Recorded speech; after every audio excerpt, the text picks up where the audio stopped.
آپ دیکھ رہے ہیں واسودیو بریکنگ نیوز جی ناظرین، آج چیف جسٹس آف پاکستان جناب یحییٰ آفریدی صاحب نے فل کورٹ ایک اجلاس بلایا ہوا تھا، جس میں 2025 کے رول ہیں سپریم کورٹ آف پاکستان کے، ان کو ڈسکس کرنا تھا۔ پھر یہ معاملہ ہوا، ایک صحافی ہے، ان کا نام عدیل راجہ ہے، انہوں نے ایک خبر بریک کی جن میں انہوں نے کہا کہ میرے سورسز نے مجھے بتایا ہے کہ فل کورٹ میٹنگ کا جو اجلاس ہے وہ زیادہ دیر جاری نہ رہا، 4 ججز نے جو ہے اس میں بوائے کاٹ کا اعلان کیا اور اجلاس جو ہے وہ شروع ہونے سے پہلے ہی تقریباً ختم ہو گیا۔ اس میں معاملہ یہ ہے کہ سپریم کورٹ کے جج منصور علی شاہ صاحب، اطہر من اللہ صاحب، منیب اختر اور جسٹس عائشہ اے ملک، ان چاروں ججز صاحبان نے اس میٹنگ کا بائیکاٹ کیا اور انہوں نے کہا کہ جب آپ نے رولز جو ہیں 2025 وہ بائی سرکولیشن اپروو کر لیے ہیں تو پھر میٹنگ میں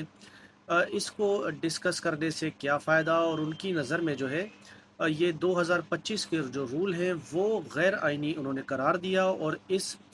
خط کے ذریعے انہوں نے چیف جسٹس سے اپنے تحفظات کا اظہار کیا۔ اور اس سے قبل آپ یاد رکھیں کہ منصور علی شاہ صاحب